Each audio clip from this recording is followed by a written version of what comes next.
বাংলাদেশকে নাকি বিক্রি করে দেওয়া হয়েছে আমেরিকার কাছে।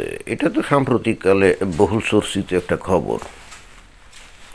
তো এখন যদি বাংলাদেশকে বিক্রি করে দেওয়া হয় আমেরিকার কাছে, কে বিক্রি করলো?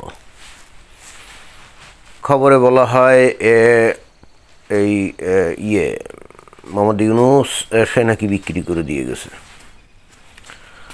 তো যদি তাই হয় তো কত টাকায় বিক্রি করলো সেটা তো আমরা তো জানলাম না। কত টাকায় বিক্রি করলো কি দেখি, তারপরে ধরেন যে এই আমরা যারা সাধারণ পাবলিক আছি আর কি বাংলাদেশে, তো আমরাও তো ওই ছোটোখাটো মালিক। মানে যেহেতু আমরা বাংলাদেশের নাগরিক, আমাদের বাড়ি ঘরটার আছে, জায়গা সম্পত্তি আছে, তার মানে আমরা বাংলাদেশের সামান্য তব হলেও বাংলাদেশের কিছু মালিকানা তো আমার ভাগ বাটেও আছে নাকি। তো এখন বাংলাদেশ যদি বিক্রি হয়ে গিয়ে থাকে তো সেই বিক্রিত টাকার কিছু অংশের ভাগ আমি পাবো না তো কই? আমাকে তো কেউ টাকা টুকা দিল না, তাহলে কি মাঝখান দিয়ে কি ফাফরে পড়ে গেলাম, মানে ফাঁকিতে পড়লাম।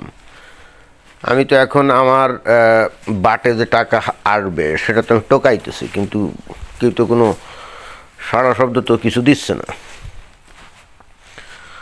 তো যাই হোক, এখন ওয়ান আফটার অ্যানাদার আরও জটিল জটিল সব খবর চলে আসছে। তো যদিও অবশ্য এর আগে ভিডিওতে আমি বলার চেষ্টা করেছি যে আগে শুনতাম শেখ হাসিনা নাকি বাংলাদেশকে ভারতের কাছে বিক্রি করে দিয়েছে।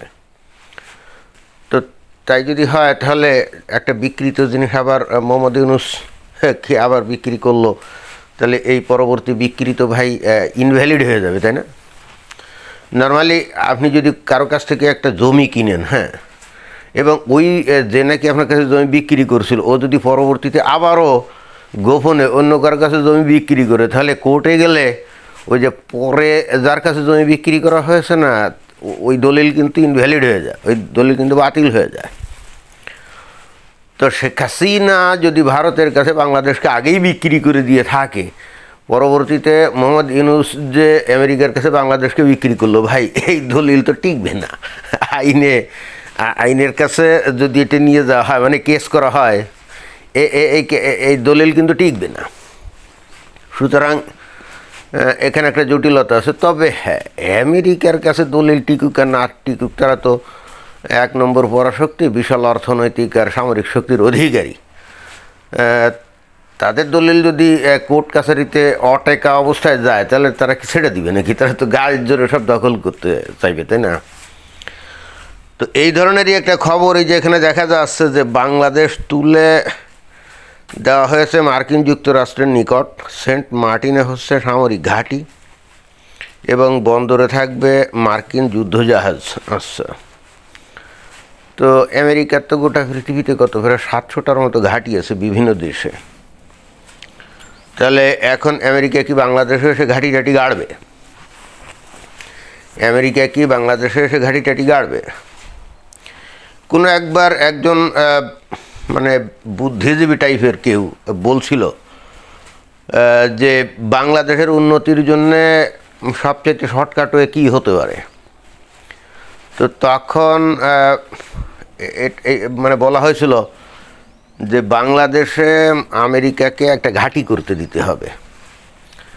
ঘাঁটি করতে দিলে তখন আমেরিকা বিপুল পরিমাণে বিনিয়োগ করবে, অনেক পরিমাণ টাকা পয়সা খরচ করা শুরু করবে। তখন বাংলাদেশ কিন্তু অটোমেটিক্যালি উন্নতির দিকে ধাবিত হবে। এবং তার একটা উজ্জ্বল প্রমাণ দেয়া হয়েছিল দক্ষিণ কোরিয়া এবং জাপান। দ্বিতীয় বিশ্বযুদ্ধের পর জাপানে তো আমেরিকা ঘাঁটি গেড়ে বসে আছে এবং এখনও আছে, তাই না?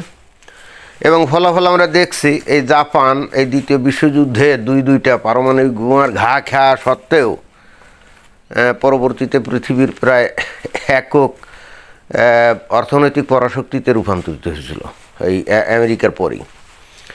যদিও এখন তার অবস্থানটা কমে গেছে। এবং ওই দক্ষিণ কোরিয়াও ওই রকম।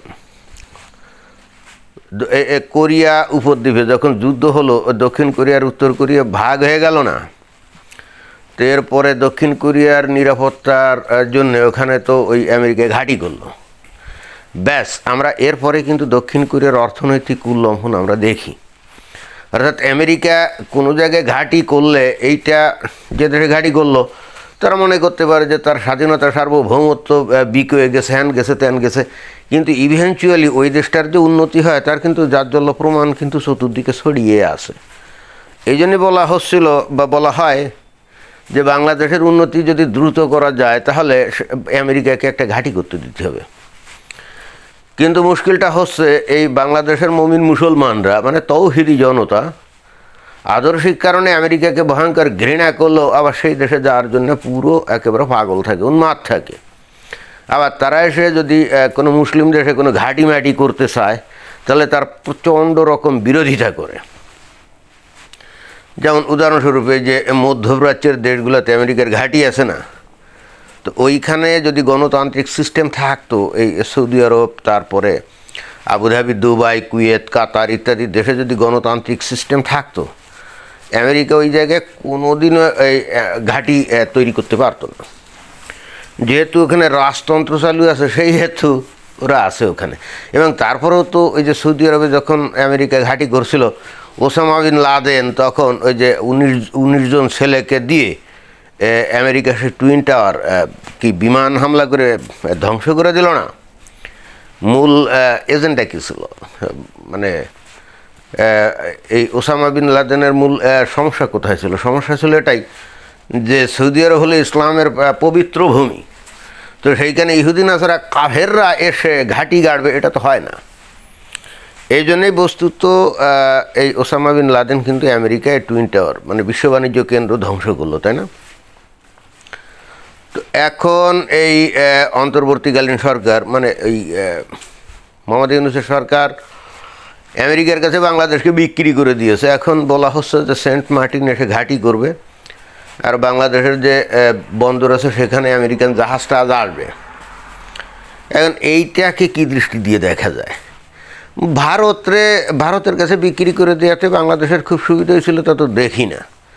আমেরিকার কাছে বিক্রি করলে এখন জাহাজটা আজ আসবে, বাংলাদেশের বিভিন্ন কোম্পানি তাদের কাছে তেল বিক্রি করবে, রসদ বিক্রি করবে। সেন্ট মার্টিনে যদি ঘাঁটি করে অনেক সেখানে নির্মাণ কাজ হবে, প্রচুর লোক কাজকাম করবে, মিলিয়ন না বিলিয়ন বিলিয়ন ডলার বাংলাদেশে ঢুকবে, তাই না? খারাপ তো না, আমার কাছে জিনিসটা খুব একটা বেশি খারাপ মনে হয় না। বাট উপজাত হিসেবে যে জিনিসটা হবে, ওখানে তখন নারীর সাপ্লাই দিতে হবে, কারণ আমেরিকান সৈন্যদের আবার মনোরঞ্জনের ব্যাপার আছে না। এখন এইটা মুমিন মুসলমান কতটা মেনে নিবে কে জানে।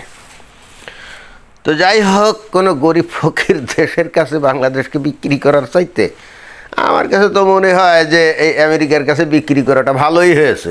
আমি কিন্তু অতীতে বেশ কয়েকটা ভিডিওতে আমি দাবি জানিয়েছি কিসের বিক্রি। আমেরিকাকে বরং অনুরোধ করা যেতে পারে যে বাংলাদেশকে তারা 51st স্টেট হিসেবে ঘোষণা করতে পারে, অর্থাৎ বাংলাদেশ আমেরিকার অংশ হবে।